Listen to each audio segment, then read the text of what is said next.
What became of the women who took the hands of the fallen angels? After being exposed to forbidden heavenly secrets, their fate remains cloaked in mystery, lost in the dust of forgotten ages. But ancient apocryphal writings and hidden traditions whisper a tale. These women were the first to inherit a secret knowledge, a wisdom never intended for mortal hearts. This hidden knowledge, divine in origin, was passed down by the rebellious Watchers angels who defied heaven's order. These celestial beings, once loyal to the throne of God, crossed the boundary between spirit and flesh. They revealed to women teachings that spanned from astrology to sorcery, the manipulation of natural forces, and the crafting of incantations. In passing this knowledge on to their children and others, these women became the originators of forbidden lineages, bloodlines steeped in the occult and tainted with the residue of the divine. They were not just witnesses to corruption, they became architects of an alternate civilization, one where heavenly mysteries were traded for earthly dominion. According to the Book of Enoch, a text buried beneath centuries of doctrinal silence, these women were not left unchanged. Their unholy union led to an irreversible transformation, a punishment unlike any other.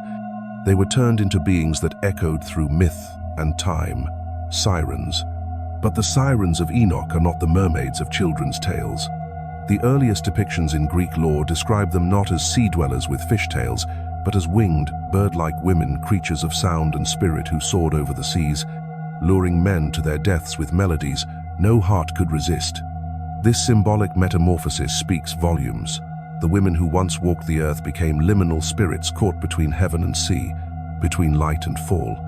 Their punishment was not destruction, but transformation, to exist as living echoes of divine betrayal, cursed to sing forever from the threshold of two worlds.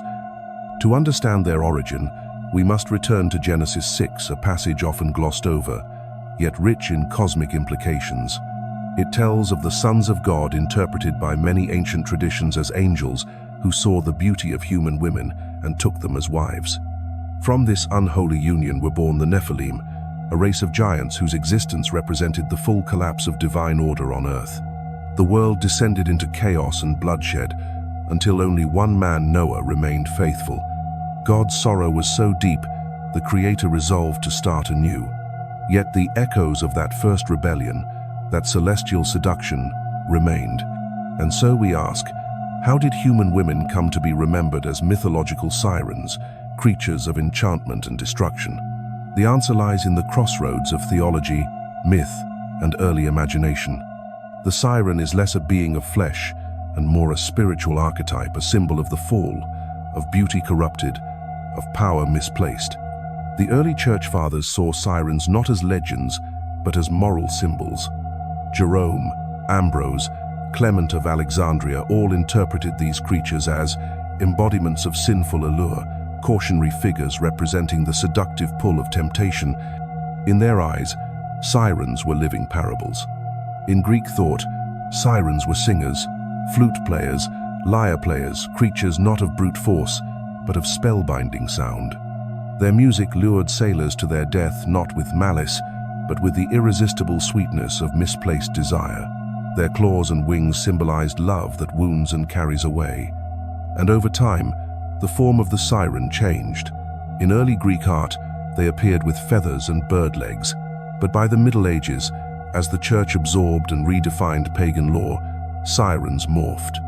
They became more human, more sensual, eventually acquiring the fishtails we now recognize, symbols of lust and the unknown depths. Some medieval legends speak of sirens forming choirs, spiritual sisterhoods bound by song. When separated, a siren would retreat into isolation, singing to the sea, mourning her lost sisters. A haunting image, mirroring the wives of the fallen angels cut off from humanity, yet unable to return to heaven. In Byzantine texts like the Suda, sirens are described in bizarre and surreal ways, part bird, part woman, sometimes even reversed. Their appearance was not consistent because they were never meant to represent just creatures, but rather the broken boundary between the natural and supernatural. And the names? A strange and shifting list. Adam, Telia, Pino, Felipia, Leosia, Raiden. Perhaps not literal names, but fragments of a greater memory of women who once walked with angels, then vanished into legend. Across cultures from Greek to Germanic, from Indian Nagas to African Mami waters, beings like sirens persist. They symbolize the result of crossing divine lines. The Germanic Lorelei, for instance, sings from the cliffs of the Rhine, her song beautiful, her story tragic, a symbol of heartbreak turned curse. Just like the women who once looked into the eyes of watchers and said yes. Eventually, the siren came to represent vanity, lust, and spiritual seduction. The mirror and comb, two common medieval symbols, aren't just props, but signs of the inward gaze turned deadly. Self-worship replacing God. And still, the question lingers. Were these sirens real, or were they only symbols used to teach and warn? The Book of Enoch suggests something deeper, that these women once fully human became something else, a hybrid of sorrow and seduction, a living contradiction. So now I ask you, have you ever read the Book of Enoch?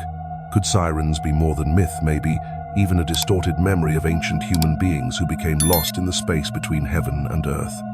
Or is all of this nothing more than a symbolic echo from long-dead civilizations? Let's open the discussion in the comments. I want to hear your take. May you walk in truth. Until next time, God bless.